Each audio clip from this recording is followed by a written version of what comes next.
Көшедегі көлік қозғалысы мен қоғамдық орындардағы тәртіпті қадағалайтын арнайы мамандық иелері бар. Біз оларды полиция қызметкерлері деп атаймыз. Сіз бен біздің ұйқымыздың тыныштығы үшін полиция қызметкерлері күндіз-түні жұмыс істейді. Тіпті өмірлерін қауіп пен қатерге тігетін сәттер жиі кездеседі. Біз бүгін үстімізге арнайы полицияның киімін киіп, сол полицияның ортасында болып, олардың бір күндік жұмыстарының бағыт-бағдарымен танысып көрдік.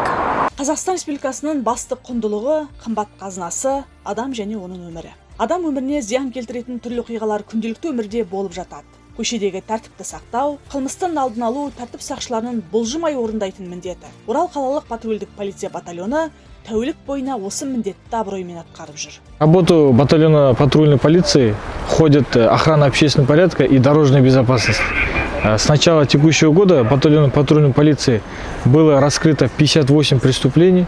Туда входят грабежи, кражи, разбои, угоны. Также было изъято 873 колющих режущих предметов и 46 наркотических веществ. Полиция қызметкерлері халық қорғаны. Олардың әр күні қауіп пен қатерге толы. Қылмыспен күресе жүріп, кейде ауыр жарақат алатын сәттер де болады. Қашқан қылмыскерді қуу, оны ұстау үшін аз тер төгілмейді. 2013 жылдан бері жасап келатырмын. Административный протокол, қылмыскерлерді ұстау болады. Неше түрлі жағдайлар кездеседі бізде. Қашатындар да болады, арттарынан қуатындар да болады. Автомашина БМВ 52 $, Александр 150. Ел ұйқыда жатқанда полицияның жұмысы қызады. Біз бүгін алатаңмен полицияның экипажына отырып қаланы аралап көрдік. Қала көшелеріндегі көлік қозғалысын қадағалауда осы патрульдік полицияның басты міндеті. В органах внутренних дел я работаю с 2009 года. В батальоне патрульной полиции начинал работу с ППС. С 2014 по 2022 год проработал 8 лет на должности старшего инспектора административной практики батальона патрульной полиции. С 2022 года работаю старшим инспектором службы батальона патрульной полиции, звание капитана. Жол ережесін сақтамайтын жүргізушілер, қоғамға қауіпті, қандықол қылмыскерлермен күресте тәртіп сақшылары темірдей тәртіппен ғана жұмыс істейді. Полицияның жұмысы қателікті кешірмейді, себебі олардың қолында бүкіл адамзаттың тыныштығы мен амандығы тұр. Людям помогать в любой ситуации, какая не пришлась бы даже ситуация, человек на дороге сломался, либо не может добраться, найти адрес, подсказать, помочь где-то что-то как-то. Борьба с преступностью, также с нарушениями административными. Если злостные нарушители нарушают общественный порядок, либо дорожную безопасность, привлекать их к административной ответственности, соответственно, выявлять нарушения, пресекать их,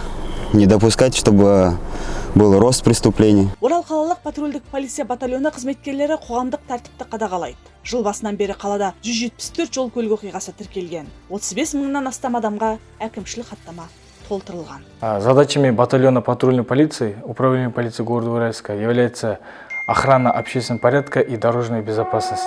Ежедневно на маршруте патрулирования заступает 80 сотрудников полиции, которые их задачей является недопущение уличных преступлений, дорожно-транспортных происшествий, пресечение преступлений на маршруте патрулирования. Безопасность народа – это наша главная задача. Полиция қызметкерлері күнде атыс дайындығы сабағынан өтеді. Ол үшін алдымен қауіпсіздік ережелері түсіндіріледі. Қаруды дұрыс ұстауды, нысананы дәл көздеуді осы жерде үйренеді. Бұл тәртіп сақшылары үшін ең басты қажет дағдының бірі. Полиция қызметкерлеріне қойылатын басты талап жылдамдық пен дәлдік, әрі ширақтықты қажет етеді. Сол үшін олар үнемі дене шынықтыру мен спортпен айналысады. Одан бөлек нысанаға дәл тигізу қасиетін дамыту үшін ату сабақтарына келеді. Біз бүгін полиция қызметкерлерімен бірге ату сабақтарына қатысамыз.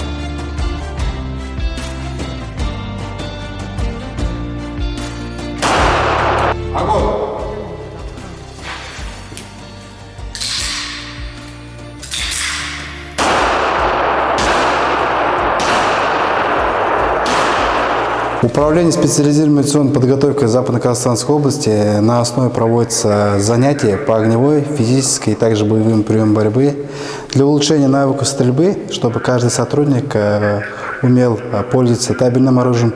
Также при заступлении по охране общественного порядка каждый сотрудник получает табельное оружие и несут ответственность. Тәртіпті қадағалау полицияның міндеті болса, талап пен ережеге бағыну әр адамзаттың міндеті. Сонда ғана еліміз өркендей түсері анық. Жұмысына адал берілген азаматтар барда, халықтың ұйқысы тыныш, өмірлері бейбіт. Полиция болмасаңыз кім болар едіңіз? Полиция. Бывают разные ситуации, конечно, не спорю. И эмоциональные, и физические нагрузки бывают, но это все влияет на организм. Но долг есть долг, работа. Сотрудники батальона патрульной полиции достойно несут службу в охране общественного порядка и дорожной безопасности на территории города Уральска.